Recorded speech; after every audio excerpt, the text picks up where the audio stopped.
बिस्मिल्लाहिर्रहमानिर्रहीम। अस्सलाम वालेकुम नाज़रीन, मैं हूं कंबर ज़ैदी। प्रोग्राम देख रहे हैं आप जमहूरियत। नाज़रीन, पीटीआई का डी चौक में एहतजाज नाकाम हुआ, उसके आफ्टर शॉक्स अभी तक पीटीआई को देखने को मिल रहे हैं।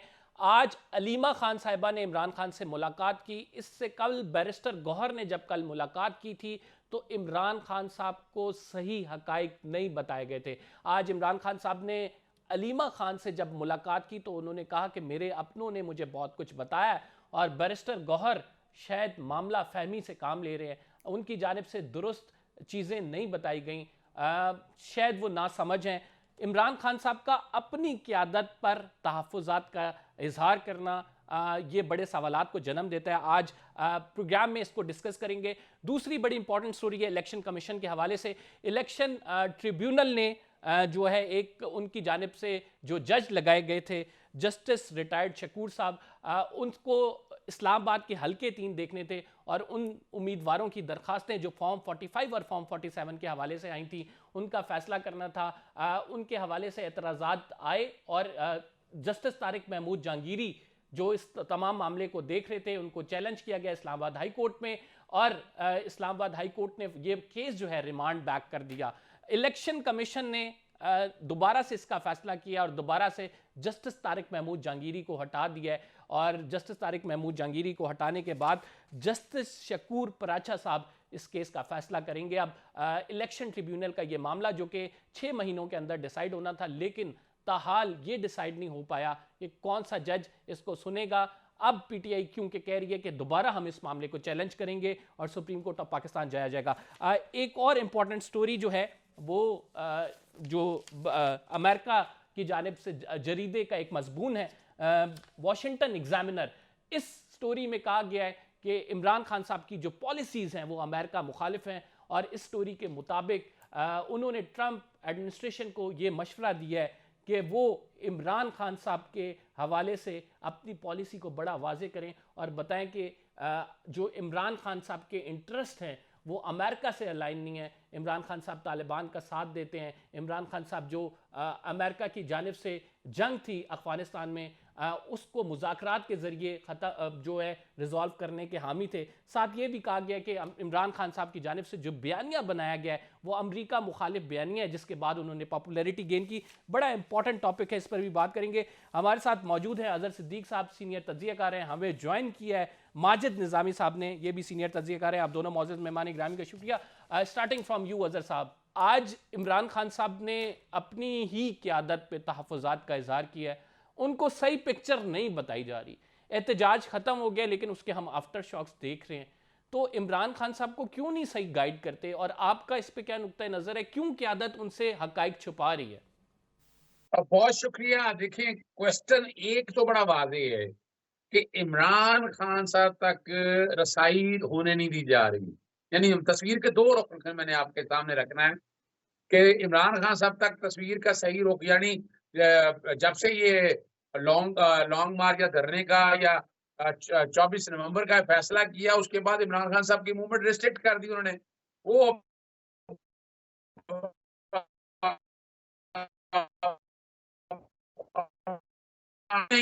एक लीडर है। नवाज शरीफ को जब आप सैकड़ों मुलाकातें होती थी रोजाना की बुनियाद पर, और मैंने बार बार कहा है कि आगे दिखा दें, इन्होंने तो हालत ये है कि इन्होंने बैन अवी जो यानी universal declaration of human right, ICCPR, Nelson Mandela rules, Cairo declaration, जो कैदियों को जो सहूलियात मिलनी है, जो, और मैंने बार बार कमीशन बनाने की इस्लामाबाद हाईकोर्ट से नोटिस भी हो गया 3-4 महीने से, लेकिन इमरान खान साहब तक रसाई नहीं। तो कैसे अंदर रख सकते हैं, फिर सॉलिटरी कन्फाइनमेंट में रख रहे हैं। तस्वीर का एक रुख तो ये बड़ा वाज़ेह है। इमरान खान साहब तो साफ कहते हुए अजहर साहब नजर आ रहे हैं कि उस तरह से उनको बताया ही नहीं गया जिस तरह से मामलात हुए हैं। आज उन्होंने अपने इस तहफ़्फ़ुज़ात का इजहार किया है, तो आपका क्या ख्याल है कि इमरान खान साहब को जो बहनें बता रही हैं वो बिल्कुल बरअक्स है जो कि लीडरशिप ने जाके बताया? तो देखिए, लीडरशिप उससे पहले मिली कितनी है, वो जितनी लीडरशिप मिली है वो तो संजानी और उस कॉन्टेक्स्ट के हवाले से मिली ना। इमरान खान साहब अखबार बंद कर दिया गया, टीवी बंद कर दिया गया, उन तक तो वो फ्लो ऑफ इंफॉर्मेशन था नहीं। अब वो जो इंफॉर्मेशन वहां तक गई है, अब चूंकि अब आज इमरान खान साहब ने बड़ी क्लैरिटी के साथ बातें कर दी हैं, इसका मतलब है हमारी लीडरशिप वो सारी एग्जैक्ट इंफॉर्मेशन शायद पहुंचा नहीं सकी, ये तो आप देखते तो हैं क्यों उनकी तरफ से अजहर क्या साहब, जवाब आपका क्या आता है। ख्याल है? आप बड़े क्लोज रहे हैं, पीटीआई के केसेस भी उनके लड़ते रहे हैं, जो फैसल वाडा कहते हैं क्या लीडरशिप कॉम्प्रोमाइज है? Do you think so? नहीं देखिए, फैसल वाडा ने तो जुबान जिनकी बोलनी है उन्हीं की बोलनी है। अब होता क्या है कि लीडरशिप में कई क्वालिटी है जो फ्रंट लाइन पे खेलती है, कई ऐसी है वो जो समझती है कि आपको यानी उतनी बात करनी चाहिए जितना को समझ सकते हैं। लेकिन मैं उसको कॉम्प्रोमाइज़ का लफ्ज़ तो नहीं कह सकता। हर एक का अपना एक स्टाइल है, इसमें फैसला इमरान खान साहब ने करना है। मैं जो बात समझ पाया हूँ ना, देखिए आप ये हम तस्वीर का ये एक रुख अजीब-सा पेश किया जा रहा है कि जो चाहते हुए हैं ज़ख्मी हो गया, उसकी बजाय ये पोर्ट्रे की जा रही है कि लीडरशिप पे लड़ाई है। ये सारी बातें ये तवज्जो हटाने के लिए की जा रही हैं। इश्यू बड़ा सीधा-सा है कि जो कुछ हुआ है, इमरान खान साहब से मिलने क्यों नहीं दिया जा रहा? आवाज़ ये उठानी चाहिए ना, इमरान खान साहब को आने दिया जाए मीडिया को। और वो देखिए जो रूल्स जो सियासी गुफ्तगू क करने से मना करता था, वो अल्ट्रा वायलेट डिक्लेयर हो गया। स इस्लामाबाद हाई कोर्ट ने भी कर दिया और उसके बाद मैंने लाहौर हाई कोर्ट में किया था, लाहौर हाई कोर्ट ने भी कर दिया। भई आप इमरान खान को अब इस वक़्त सज़ा याफ्ता कैदी तो नहीं है ना, वो तो सारी सज़ाएँ सस्पेंड हो चुकी हुई हैं। अब तो उन्हें उन्हें ठीक। आज़ादी होनी चाहिए मिलने की, जी, लीडरशिप मैं जितनी मिलना निज़ामी साहब से चाहिए। पूछूंगा। निज़ामी साहब, आप क्या समझते हैं कि जो लीडरशिप है राइट नाउ, वो एक डाइल्यूट स्टांस लेती है, लेकिन दूसरी जानिब इमरान खान साहब जब सहाफ़ियों से बात करते हैं या अपनी फैमिली से बात करते हैं, उनका जो मौक़िफ़ आता है वो बड़ा अलग होता है। तो ये आपस में क्लैश की वजूहात क्या हैं? जी बहुत शुक्रिया। मुझे ऐसा लगता है कि बिल्कुल पार्टी के अंदर इस मामले पर इख्तलाफ मौजूद है और ये बात दुरुस्त है कि पार्टी की जो सोशल मीडिया है या जो उनका सोशल मीडिया विंग है उसकी जानिब से बहुत हाइप क्रिएट की जाती है चीज़ों की और चीज़ों को बहुत एस्केलेट किया जाता है और कई दफ़ा हकीकत में वो वैसा नहीं होता। हम माजी में ये देख चुके हैं कि 2-3 मौके पर एक बहुत बड़ी कैंपेन चलाई गई लेकिन हकायक उससे मुताबिकत नहीं रखते थे। अभी डी चौक के मामले पर भी जिस तरह से मैसेकर के वर्ड्स के साथ पूरी कैंपेन चलाई गई लेकिन उसके साथ हकायक बयान नहीं किए गए और उस पूरी की पूरी कैंपेन को एक हद से आगे बढ़ा दिया गया। अब जब आदादो शुमार की या हकायक की तलाश की जा रही है तो तहरीक इंसाफ का सोशल मीडिया उसमें नाकाम नजर आता है। तो ये वो एक डिफरेंस है जिसकी वजह से पार्लियामेंट के अंदर बैठी पाकिस्तान तहरीक इंसाफ की क़यादत मजबूर नजर आती है कि वो अपने ही लोगों से कैसे बात करे और उन्हें किस तरह समझाए। क्योंकि इस वक्त मामला ये है कि क़यादत में और कारकुनों में एक डिफरेंस नजर आता है। कारकुनों के जज्बात को इस हद तक बढ़ा दिया गया है कि उसमें अब सच और झूठ की तमीज नहीं रखी जा रही और इस मामले में भी यही देखने को मिला है। तो मेरा ख्याल है कि तहरीक इंसाफ में जरूरत इस बात की है कि चीजों को डी एस्केलेशन की तरफ ले जाया जाए और सच की बुनियाद पे अपने मुकदमात कायम किए जाएं।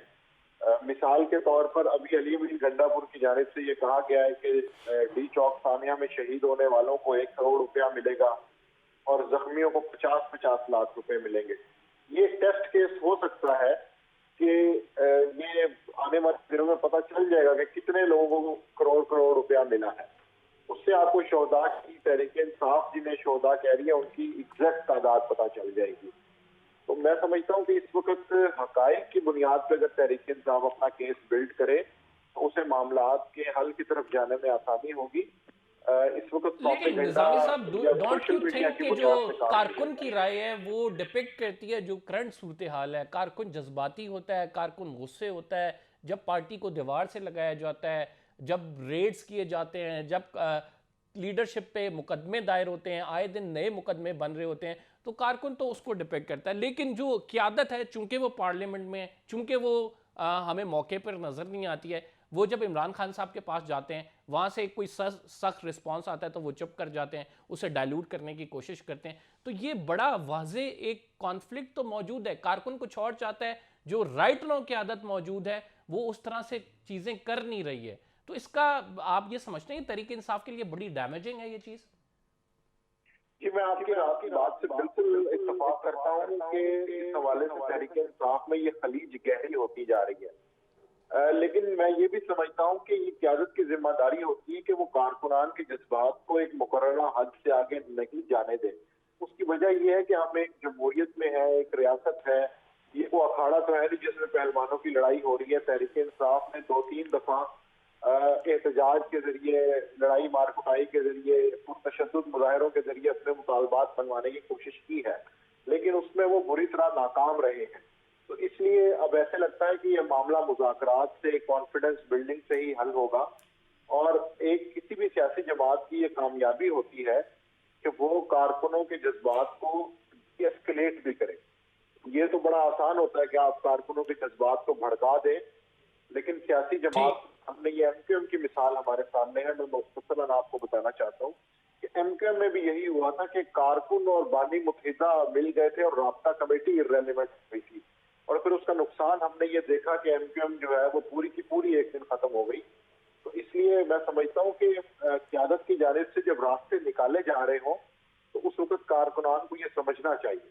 नाज़रीन, हम एक छोटे से ब्रेक पे जा रहे हैं। We will be right back after this short break, और उसके बाद हम डिस्कस करेंगे जो मजमून शाया किया गया वॉशिंगटन एग्जामिनर की जानिब से, जिसमें उन्होंने इमरान खान साहब को कहा है कि वो जो उनके इंटरेस्ट है इमरान खान साहब के वो अलाइन नहीं है अमेरिका से। इस पर बात करते हैं एक छोटे से ब्रेक के बाद।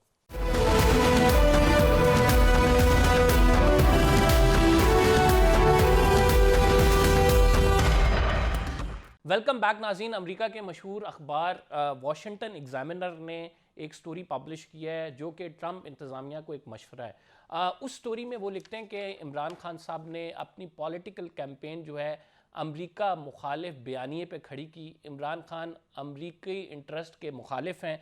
साथ वो ये भी लिखते हैं कि बैनुल अक़वामी ताल्लुकात आमा के हवाले से बानी पीटीआई की शख्सियत पर एतबार नहीं किया जा सकता।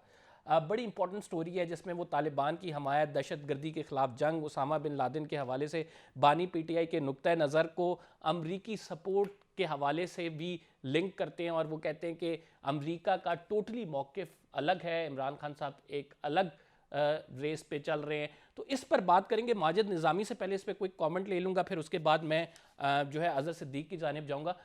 माजिद साहब, आपको पता है कि 20 जनवरी को ट्रंप इंतज़ामिया आ रही है, और उससे पहले ये इंपॉर्टेंट अखबार है, उसमें एक मजमून छाया हुआ है। किस तरह से देखते हैं जिसमें वो कहते हैं कि इमरान खान साहब की तमाम पॉलिसियाँ अमेरिकन इंटरेस्ट के मुखालिफ हैं?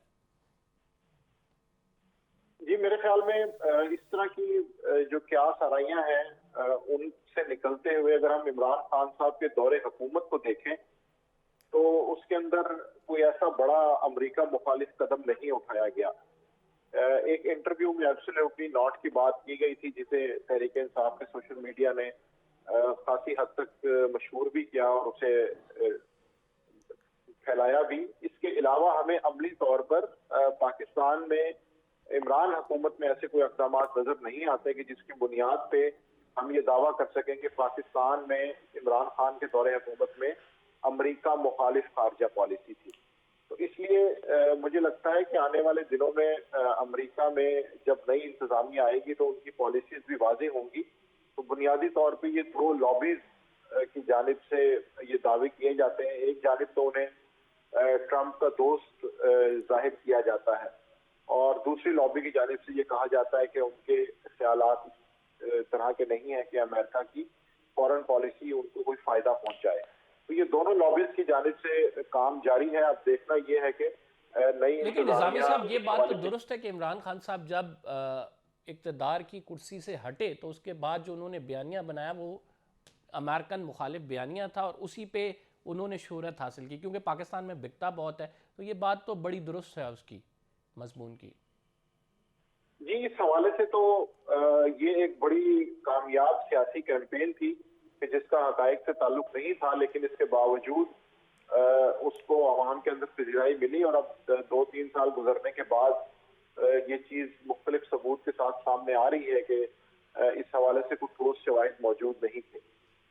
और फिर उसी के बाद जो पीटीआई है वो अपना मसीहा गर्दानती है अमरीकी इंतज़ामिया को कि अगर कोई उन्हें बचा सकता है तो वो अमरीकी इंतज़ामिया है, जो नई इंतज़ामिया आएगी अब वो बचा सकती है।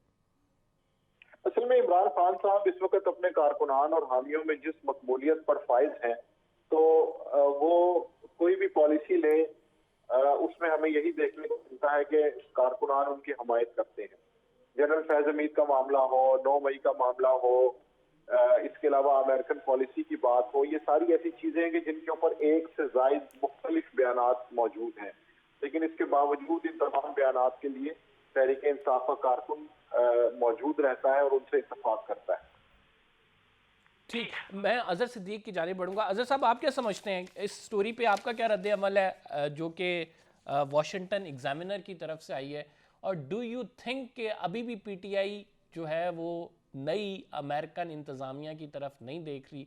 क्योंकि यही पीटीआई थी जिसने बयानिया बनाया था कि अमेरिका के फ़ैसले पाकिस्तान में नहीं चलेंगे और रिजीम चेंज ऑपरेशन कहा गया था उसको। तो अब उन्हीं से आपने उम्मीदें बांधी हुई हैं कि वो इमरान खान साहब को बाहर निकालेंगे।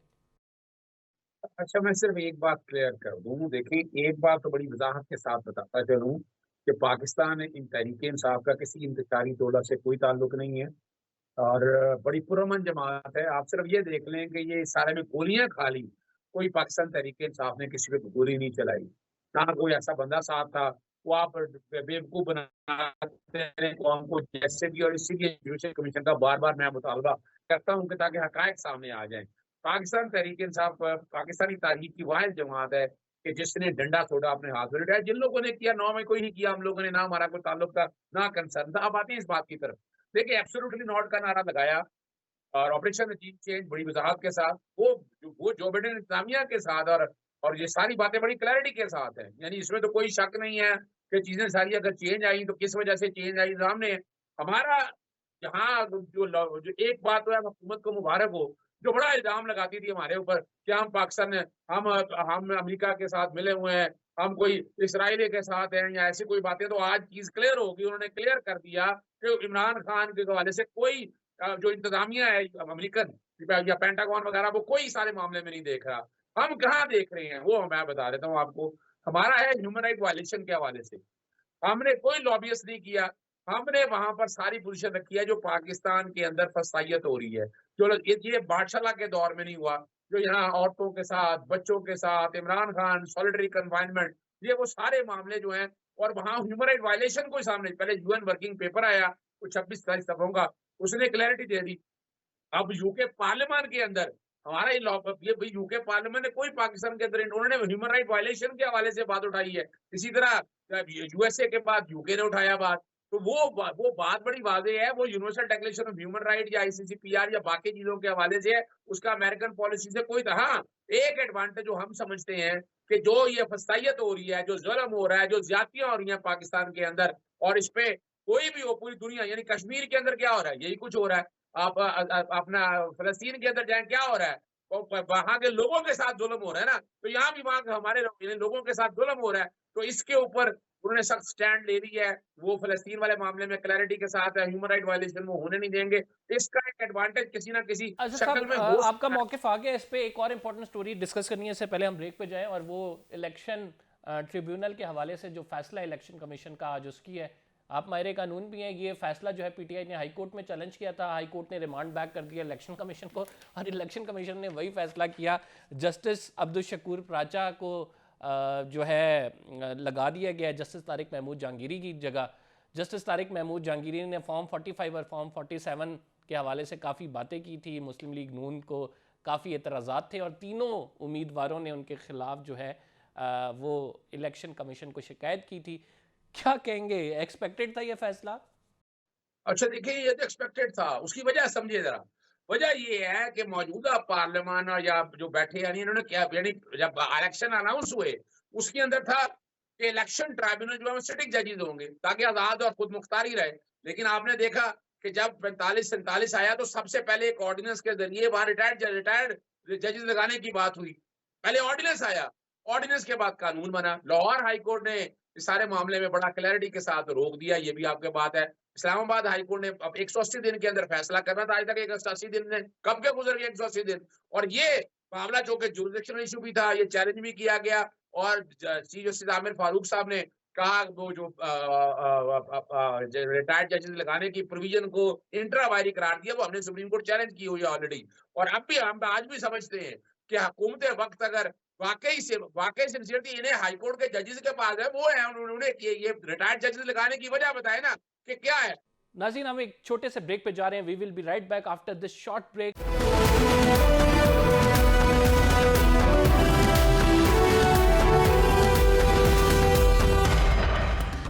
वेलकम बैक नाज़रीन।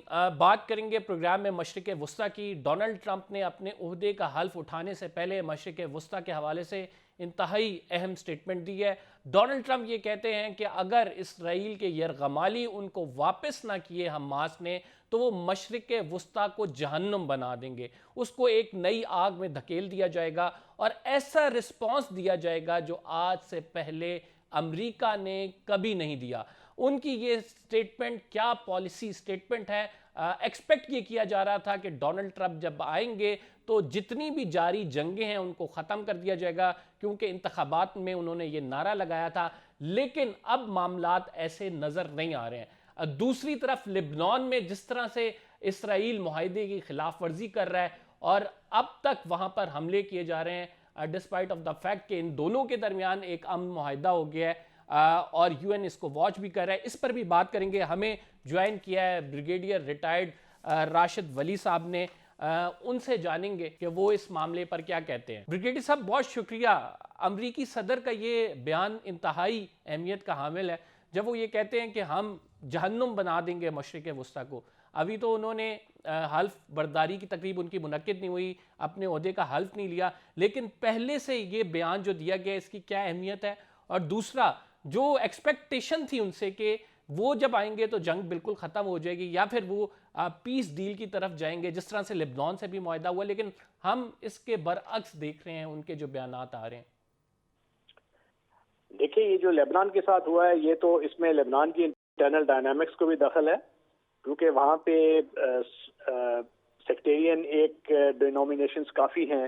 हिजबुल्लाह है, फिर वो सुन्नी एलिमेंट्स हैं, उसके बाद क्रिश्चियंस हैं, तो वो एक बैलेंस्ड एथनिसिटी वाला मुल्क है और बहुत से जो एथनिसिटीज़ हैं वो इस जंग में नहीं इसको प्रोलॉन्ग करना चाहते थे। तो हिजबुल्लाह का भी ये व्यू पॉइंट अल्टीमेटली ये हुआ कि जंग बंदी हो, क्योंकि वो भी उनको खासा नुकसान हुआ था। तो लेबनान की जंग बंदी तो उस तनाज़ुर में देखनी चाहिए, मगर जहाँ तक गाज़ा का ताल्लुक है तो हमास और इजराइल, इनका जो आपस में स्टैंड ऑफ है वो इस वक्त किसी मंतकी अंजाम की तरफ या ट्रूस की जानिब नहीं जा रहा। गो कि इसकी कोशिशें हो रही हैं, अभी इजिप्ट में भी एक ट्रूस की वो टॉक्स जारी हैं, मगर अभी तक हमास का जो रवैया है वो बेलचक है हॉस्टेजेस के मामले में।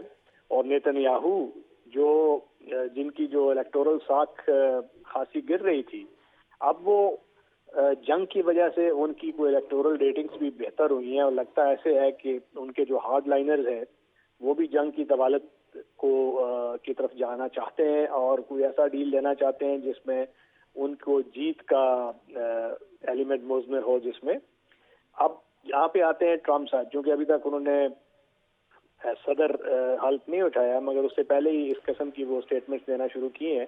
जो उनके मैवरिक होने की दलील है, वो पहले भी ऐसी स्टेटमेंट्स देते आए हैं, क्योंकि मर्क्यूरियल टेम्परामेंट है, वो बात कर जाते हैं जो बाकी जो स्टेट्समैन शायद नहीं कहते। मगर यहाँ पे ये कहना भी ज़रूरी है कि डेमोक्रेट्स हों या रिपब्लिकन्स हों, इन दोनों की जो इजराइल पॉलिसी है प्रो इजराइल, उसमें कोई फ़र्क नहीं पड़ने वाला। और ख़ास तौर पे ये जो इजराइल का और इस वक्त गाज़ा में स्टैंड ऑफ है, मेरा ख्याल है कि चाहे डेमोक्रेट्स हों या रिपब्लिकन्स हों, हाँ ये ट्रम्प साहब बातें ज़्यादा करते हैं, उनको वैसे भी वो आपको मालूम है उनका एक स्टाइल है। और ऐसे मर्क्यूरियल इंसान से कुछ बाइद नहीं कि वो आके, हो सकता है कि वो इजराइल की तरफ भी थोड़ा सख्त रवैया रखें कि हम आपको बहुत ज़्यादा जो हम एड दे रहे थे शायद वो उतना ना दे सकें। मगर जो टू स्टेट सॉल्यूशन की तरफ दोनों का, डेमोक्रेट्स का और ये अक्रॉस द बोर्ड इनका कंसेंसस है।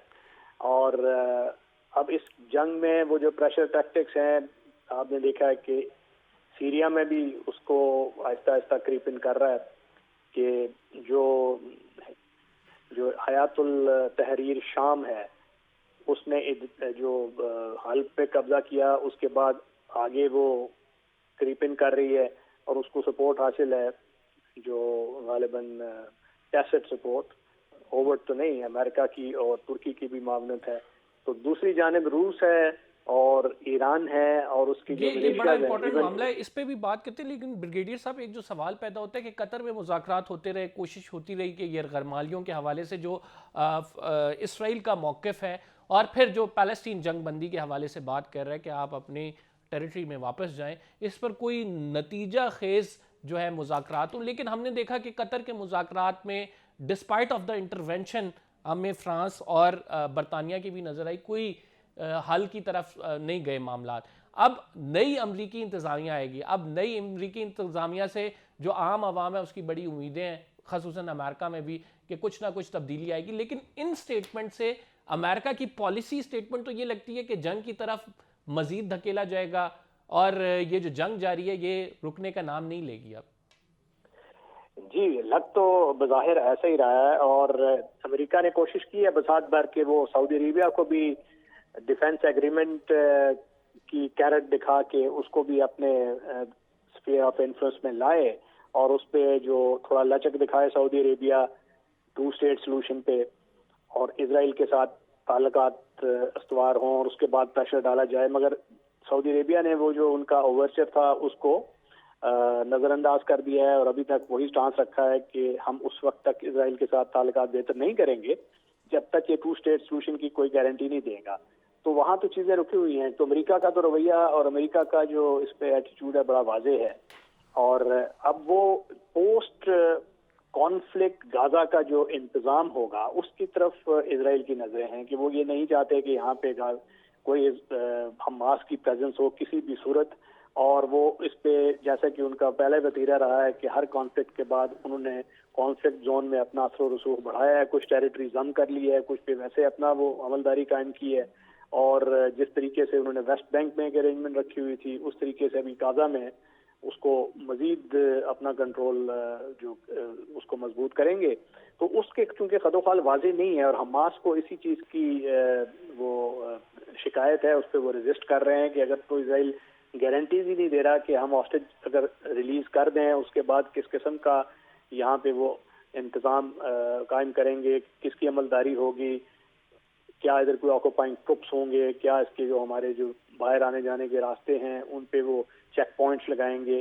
तो वो चीज़ों पे चूंकि क्लैरिटी नहीं है तो ना हमास बच कर रहा है, और इसराइल जो नेतन्याहू और उसकी हार्डलाइन कैबिनेट है वो तो बहरहाल इस कॉन्फ्लिक्ट से मुस्तफीज हो रहे हैं, बिकॉज उनकी अगर ये जंग खत्म हो जाती और इसका कोई इमीडिएट क्रूज हो जाता तो वो उसको नुकसान होना था। तो अब उसको तवालत पे ब्रिगेड साहब, जो मुआहिदा हुआ है लिबनान के साथ, खसूसन जो हिजबुल्लाह है, हिजबुल्लाह हमने देखा कि एक फोर्स भी है, वहाँ से नुकसान भी पहुँचा और उस फोर्स ने इसराइल के ठिकानों को जो है तबाह भी किया, उसकी फुटेजेस भी आई, बड़े अटैक्स भी हुए। फिर उसके बाद एक जंग बंदी का मुआहिदा होता है, लेकिन उसकी भी पासदारी करता नहीं नज़र आ रहा। जंग बंदी का मुआहिदा जो हो चुका है और दोनों फरीकैन ने इसकी पासदारी करनी थी, लेकिन लिबनान के कुछ इलाकों में इसराइल के अभी तक हमले जारी हैं, इसको कैसे देखते हैं? वो सीज फायर मॉनिटरिंग एक टीम बनी हुई है जिसको यूनाइटेड स्टेट्स चेयर कर रहा है, और उसमें फ्रांस है, ब्रिटेन है और पीस कीपिंग ट्रुप्स हैं। तो वो सारे उसको मॉनिटर कर रहे हैं, मगर उसके बावजूद ये क्लेम है लेबनान का और हिजबुल्लाह का कि इसराइल जो है उसकी 54 वायलेशंस कर चुका है। अब इसराइल का जो स्टांस है वो ये कहते हैं कि आज भी वो बैका वैली में उन्होंने देखा कि कोई वायलेशन हिजबुल्लाह ने की है, यानी कि वो कोई ऐसा नेटवर्क उधर दोबारा मुतहर्रिक कर रहे हैं जिस पे इसराइल को एतराज़ है। तो इसराइल उस गार्ब में इसकी वायलेशंस कर रहा है, और उन वायलेशंस को उस जो मॉनिटरिंग टीम है जो एक बैनुल अक़वामी है, जिसमें बरतानिया है, फ्रांस है, अमेरिका और अक़वाम मुत्तहिदा की ये जो ट्रुप्स हैं वो उसको मॉनिटर कर रहे हैं, और वो उन्होंने उसकी गारंटी दी हुई है। और अब वो इस चीज़ पे प्रेशर भी एक किस्म का इनडायरेक्टली हिजबुल्लाह पे आ रहा है कि जो शाम से उनकी तरफ सपोर्ट आ रही थी इन टर्म्स ऑफ फाइटर्स, तो उसको रोकने के लिए मेरा ख्याल है ये हयातुल तहरीर शाम को मुतहर्रिक किया गया है ताकि वो शाम जो है उसके साथ उलझ जाए और बॉर्डर के पार इनको कोई सपोर्ट न दे सकते। तो ये सारा एक सोचा समझा प्रेशर टैक्टिक्स है जिसमें ये this is very important point you are saying कि जो सपोर्ट शाम से मिल रही थी हिजबुल्लाह को, उसको काउंटर करने के लिए 2016 के बाद फिर हमने ये देखा है कि दोबारा से बागियों ने सर उठाया, और फिर हलब में हम ये झड़पें भी देख रहे हैं जिसमें अब तक की इतलात के मुताबिक 20 अफराद जो हैं वो जहाँ बाग हो चुके हैं। सर, क्या समझते हैं कि ये एक्सपेंड करेगा शाम के मुख्तलिफ इलाकों में? बिकॉज बड़ा सक्सेसफुल ऑपरेशन किया गया था 2016 के बाद से, अब 2024 आ गया जिसमें हम देखते हैं कि ये बागियों ने दोबारा से सर उठाया। जी, बागियों ने कुछ गेन्स किए हैं, बट मैं नहीं समझता कि ये गेन काफी देर पर होंगे, क्योंकि लास्ट टाइम भी क्योंकि रूस की मावनत हासिल है शाम को, और 2015 में आपको याद होगा कि जब रूस इस कॉन्फ्लिक्ट में शामिल हुआ था तो वो बैलेंस टर्न हो गया था सीरिया की फेवर में। अब भी वही हालात हैं, रशिया उसकी सपोर्ट कर रहा है, और इवन कि इराक से जो नजबा है और एक और मलेशिया है वो भी उनकी सपोर्ट को आ गए। तो ये गेन्स टेम्परेरी हैं, और अटेम्प्ट यही है कि सीरिया से लेबनान की तरफ जो सपोर्ट है उसको ब्लॉक किया जाए, और उसको विंडो ऑफ अपॉर्चुनिटी को गनीमत जान के उन्होंने इसमें इंग्रेस करने की कोशिश की है, मगर ये देर पा नहीं है। मैं नहीं समझता हूँ अगर वो शाम और रूस और ईरान की जो मिलिशियाज हैं अगर वो दोबारा मुतहरिक होती हैं तो ये फिर उससे इलाका खाली करवा लेंगे उनसे, बिकॉज वो इस इलाके में स्ट्रांग है, और पहले भी चूंकि इनके खिलाफ बड़ा सक्सेसफुल रहा था ऑपरेशन, कामयाबी हासिल कर ली गई थी। अब भी यही चांसेस हैं कि इलाका खाली हो जाएगा और ये बागियों का सर को चल दिया जाएगा। जी एग्जैक्टली। तो ऐसा ही लग रहा है, क्योंकि वो जो फाइटर्स हैं, जो फाइटर बॉम्बर्स रूस के, वो काफ़ी इफेक्टिव हैं, और उनको जो मलेशिया की भी सपोर्ट हासिल है और सीरियन फोर्सेस भी है उसकी फुल सपोर्ट है, रूस की भी, और उसकी इवन कि इराक से कुछ मलेशिया ऐसी हैं जो कि प्रो ईरान है, वो क्रॉस करके उसकी मदद को आ गई है। सर, ये कॉन्फ्लिक्ट अमेरिकन सपोर्ट की अगर बात करें जो कि इसराइल को दी जा रही थी, वो मॉनेटरी फंड्स में हो चाहे फिर वो हथियारों की मद में हो, लेकिन हम ट्रंप के हवाले से देखते हैं कि उनकी एक डिफाइंड पॉलिसी है when it comes to NATO. तो उन्होंने यूरोपीय ममालिक के साथ जो कुछ किया वो भी आपके सामने है। अब ट्रंप आने के बाद इसको रिकंसिडर करेंगे, बिकॉज बाइडेन एडमिनिस्ट्रेशन ने तो बड़े खुल के फंड्स दिए थे उन्हें। जी रिकंसिडर तो करेगा, क्योंकि ट्रम्प की नेचर में है कि वो इज नॉट अ स्टेटस को मैन, वो मैवरिक है। वो कुछ हो सकता है, जिस तरह मैंने पहले बताया, कि वो इजराइल को भी थोड़ा प्रेशर करे कि जी इसको किसी कॉन्फ्लिक्ट को ट्रूस की जानिब ले जाया जाए, बिकॉज कंटिन्यूअल ड्रेन है ये यूनाइटेड स्टेट्स की इकोनॉमी पे भी, कि जिस किस्म की सपोर्ट उनको डायरेक्टली देना पड़ रही है। और मिडिल ईस्ट में भी सऊदी अरेबिया के जो ताल्लुकात हैं वो एट स्टेक हैं। फिर ईरान को जो अपना इन्फ्लुएंस एक्सपैंड करने का मौका मिल रहा है, उसके साथ चीन और रूस का इन्फ्लुएंस बढ़ेगा, तो ये उसके इंटरेस्ट में किसी सूरत नहीं है। मगर मैं नहीं समझता कि वो इजराइल की सपोर्ट को रोक देगा। अगर वो इजराइल नेतन्याहू ने ये बात ना मानी, ट्रूस की जानिब ना गए, तो ऑप्शन लिमिटेड होंगी। ट्रम्प की स्टाइल डिफरेंट होगा, मगर इजराइल को की मावनत जो है, वो एड जो है, मिलिट्री एड खास तौर पे, वो जारी रहेगी। बहुत शुक्रिया। ब्रिगेडियर राशिद साहब हमारे साथ मौजूद थे, अपनी राय दे रहे थे। नाज़रीन, प्रोग्राम का टाइम ख़त्म हो गया। फ़िलहाल के लिए इतनी। कंबर ज़ैदी को इजाज़त दीजिए। अगले प्रोग्राम में आपसे मुलाकात होगी अल्लाह ने के बाद।